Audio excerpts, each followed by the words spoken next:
Hello everyone, Hindi cafe channel में आप सभी का स्वागत है।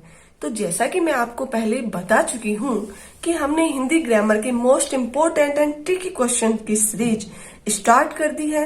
तो यह हमारा उसी सीरीज का सेकंड पार्ट है। तो आज मैं आपके लिए क्रिया से रिलेटेड मोस्ट इम्पोर्टेंट क्वेश्चन लेकर आई हूँ, जो कि आपके कॉम्पिटिशन एग्जाम के लिए मोस्ट इम्पोर्टेंट है। तो आप इस वीडियो को आपके कीमती समय में से 5 मिनट दीजिए। अगर आप इस वीडियो को अपने कीमती समय में से 5 मिनट देते हैं तो इस वीडियो के क्वेश्चन भी आपको आपके कॉम्पिटिशन एग्जाम में 5 मार्क्स दिलाएंगे। इसलिए इस वीडियो को आप लास्ट तक देखिए, क्योंकि कुछ बेस्ट सीखने के लिए कुछ टाइम तो देना ही पड़ता है ना। तो शुरू करते हैं हमारी वीडियो। और अगर आपको वीडियो अच्छी लगे तो आपको क्या करना है ये तो आपको अच्छे से पता ही है, क्योंकि ऑलरेडी आप बहुत ज्यादा समझदार हो। तो हमारा फर्स्ट क्वेश्चन है कि क्रिया से सदैव किसका बोध होता है। तो क्रिया से सदैव कार्य का बोध होता है। क्यों? क्योंकि क्रिया की डेफिनेशन ही क्या है? किसी कार्य का करना या होना पाया जाए। तो अगर पूछा जाए कि क्रिया से सदैव किसका बोध होता है तो हमारा राइट आंसर क्या होगा? कार्य का। क्वेश्चन सेकंड देखिए, वाक्य का आवश्यक अंग क्या है। वाक्य का आवश्यक अंग क्या है? तो क्या है? हमारी क्रिया ही। कि वाक्य में जो क्रिया का शब्द होगा वही उस वाक्य का आवश्यक अंग है। क्वेश्चन थर्ड है, क्रिया बनती है, मतलब क्रिया कितने प्रकार से बनती है? 3 प्रकार से, धातु से, संज्ञा से, विशेषण से। तो क्रिया 3 प्रकार से बनती है, धातु, संज्ञा और विशेषण से। 4 है हमारा, क्रिया का मूल रूप। या तो क्रिया का मूल रूप पूछ ले कोई, या आपसे पूछे कि क्रिया का मूलांश क्या है, तो हमारा राइट आंसर क्या होगा? धातु। जो धातु है वही क्रिया का मूल रूप या मूलांश है। क्वेश्चन 5 देखिए, क्रियापद का निर्माण किससे होता है। तो क्रियापद का निर्माण किससे होता है? धातु से। क्यों? क्योंकि धातु ही क्रिया का क्या होती है? मूल रूप होती है। क्वेश्चन 6 है, धातु के भेद। कितने भेद होते हैं धातु के? तो मैं आपको बता दूं कि धातु के 2 भेद होते हैं। अगर कोई आपसे पूछे, पहला होता है मूल धातु और दूसरा होता है यौगिक धातु। अब यौगिक धातु के भी कितने पार्ट्स होते हैं? 3। पहला होता है प्रेरणार्थक धातु, जिसे हम प्रेरणार्थक क्रिया भी बोलते हैं। सेकंड यौगिक धातु, जिसे हम यौगिक क्रिया भी बोलते हैं। और थर्ड है हमारी नाम धातु। तो धातु के 2 भेद होते हैं, मूल धातु, यौगिक धातु। और यौगिक धातु के भी 3 उपभेद होते हैं, प्रेरणार्थक धातु, यौगिक धातु और नाम। नेक्स्ट क्वेश्चन है हमारा कि संज्ञा, सर्वनाम, विशेषण, इन तीनों से बनने वाली धातु कौन सी धातु कहलाती है? नाम धातु।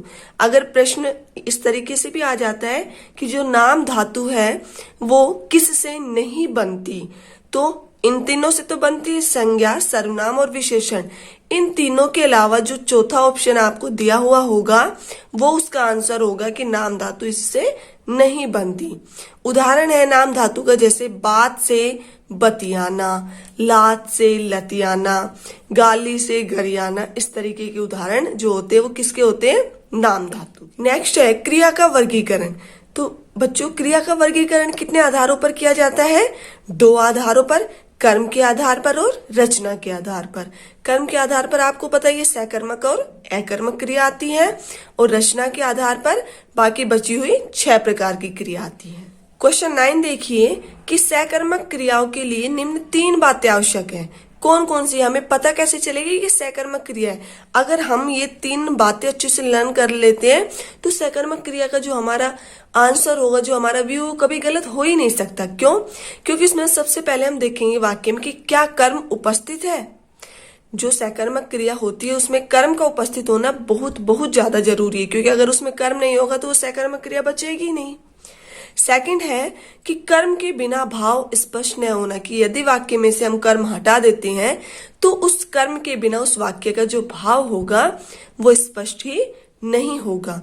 और जो थर्ड है वो है हमारी कि क्रिया के साथ क्या, किसे, किसको प्रश्न का उत्तर प्राप्त हो। कि यदि हम क्रिया के साथ क्या, किसे, किसको, इन तीनों से रिलेटेड क्वेश्चन करते हैं तो यदि हमें इनका उत्तर प्राप्त हो रहा है तो उसका मतलब क्या है, वो कौन सी क्रिया है, वो सकर्मक क्रिया है।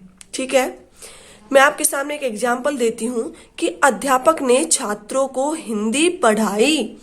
अध्यापक ने छात्रों को हिंदी पढ़ाई। तो सबसे पहले क्रिया देखिए, क्रिया है यहाँ पर पढ़ाना शब्द और करता है अध्यापक। अब हमें पता लगाना कि सकर्मक क्रिया है या नहीं, तो उसके लिए सबसे पहले हम क्या देखेंगे कि कर्म का उपस्थित होना, कि इसमें कर्म है या नहीं। ये तो क्या हो गया, क्रिया, ये हो गया कर्ता। तो जो छात्र और हिंदी, जो ये दो शब्द हो गए, ये क्या है, दोनों ही कर्म है। और मैं आपको बता दूं मोस्ट इंपोर्टेंट थिंग यहाँ पर कि जो सकर्मक क्रिया होती है उसके भी दो पार्ट होते हैं, उसके भी दो भेद होते हैं। एक तो होता है एक कर्मक सकर्मक क्रिया और एक होता है द्विकर्मक सकर्मक क्रिया। जिसमें एक कर्म हो वो कौन सा होगा, एक कर्मक, और जिसमें दो कर्म हो वो कौन सा होगा, द्विकर्मक। तो यहाँ छात्र भी कर्म है और हिंदी भी, तो ये दो कर्म हो गए, इसलिए कौन से उदाहरण हुआ, द्विकर्मक सकर्मक क्रिया का। ठीक है, आपको बिल्कुल भी कंफ्यूज नहीं होना है। वाक्य का अर्थ बिना कर्म के स्पष्ट हो जाए, जिस वाक्य का अर्थ बिना कर्म के स्पष्ट हो जाए वो कौन सी क्रिया कहलाती है, अकर्मक क्रिया। ठीक है ना, क्यों, क्योंकि इसमें जो अकर्मक क्रिया होगी उसमें कर्म नहीं होगा, और कर्म नहीं होगा तो उस वाक्य का अर्थ स्पष्ट हो जाएगा। 11 क्वेश्चन है, हिंदी में जो अकर्मक क्रिया के शब्द है ये बहुत ज्यादा इंपॉर्टेंट है। तो आपको ये वाला क्वेश्चन तो बिल्कुल अच्छे से लर्न करना है, क्योंकि ये कुछ वर्ड्स याद करने के बाद अगर इनसे रिलेटेड कोई एग्जाम्पल आपके कॉम्पिटिशन एग्जाम में पूछा जाता है तो वहां आप बेझिझक होकर और अकर्मक क्रिया कर देना, वो 100% सही होगी। तो ऐसे कौन से शब्द है जो अकर्मक क्रिया का बोध कराएंगे हमेशा ही, तैरना, उड़ना, नहाना, जागना, बोलना, सोना, रोना, धोना, टहलना, चमकना, उगना, भागना, थूकना, छींकना, खांसना आदि। तो जो ये सारे शब्द है वो हमेशा अकर्मक क्रिया का ही बोध। नेक्स्ट है हमारा क्वेश्चन नंबर 12 कि अकर्मक क्रिया के भेद। जैसे मैंने आपको बताया था ना कि सकर्मक क्रिया के दो भेद होते हैं, उसी प्रकार से जो अकर्मक क्रिया होते हैं उसके भी 3 भेद होते हैं। और वो कौन से होते हैं, स्थित्यार्थक या अवस्था बोधक पूर्ण अकर्मक क्रिया, सेकंड होता है गत्यार्थक पूर्ण अकर्मक क्रिया, और थर्ड होता है अपूर्ण अकर्मक क्रिया। जो स्थिति का, अवस्था का, दशा का बोध कराए वो स्थित्यार्थक अकर्मक क्रिया आ जाएगी, जो गति का बोध कराए वो अपूर्ण अकर्मक क्रिया आ जाएगी, और जो अपूर्ण अकर्मक क्रिया, ये हमारा थर्ड है इसका। तो ये क्वेश्चन आपको बहुत कम जगह देखने को मिलेगा, इसलिए आपको अच्छे से लर्न रखना है कि अकर्मक क्रिया के भी 3 भेद होते हैं। ठीक है ना, क्वेश्चन नंबर 13 देखिए, पूर्वकालिक क्रिया का अन्य नाम क्या है।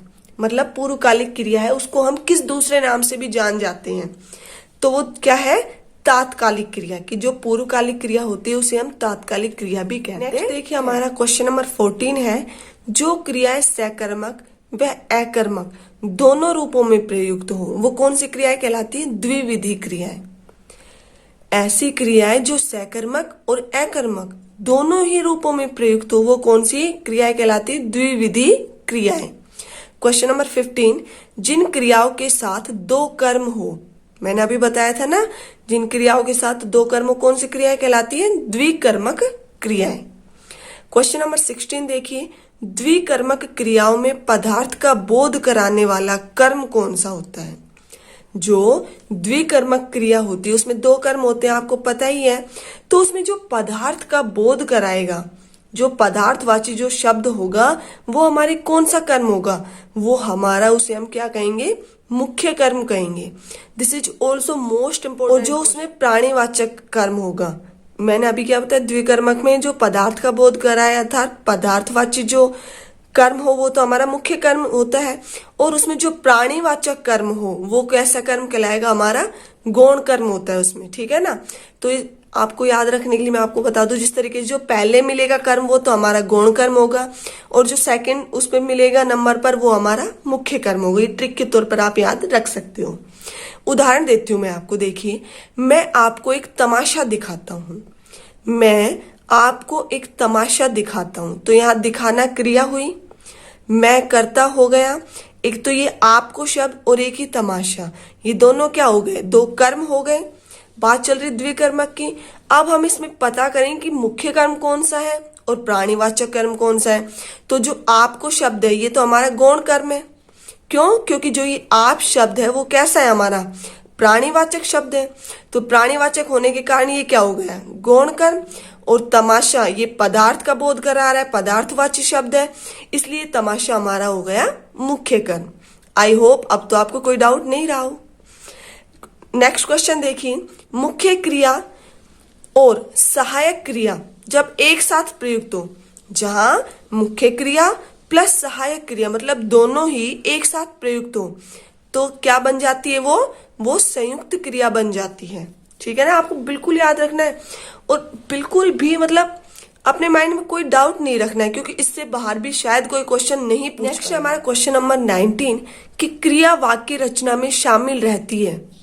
क्रिया वाक्य रचना में किस रूप में शामिल रहती है? This is most important question, और ये आपको बहुत कम जगह देखने को मिलेगा, इसलिए इसको तो आप बिल्कुल अच्छे से लर्न कर ही लीजिए कॉम्पिटिशन एग्जाम के लिए। ये बहुत ज्यादा जरूरी है कि जो क्रिया होती है वो वाक्य रचना में हमें किस कथन में शामिल रहती है, किस कथन में हमें मिलती है। तो वो कौन सा कथन होता है, वो होता है विधेय कथन। अब आप पूछ रहे होंगे कि मैम हमें पता कैसे चलेगा कि उद्देश्य है या विधेय है। तो मैं आपको बता दूं, जो वाक्य होता है उसमें दो ही प्रकार के पाए जाएंगे, उद्देश्य मिलता है हमें और एक विधेय।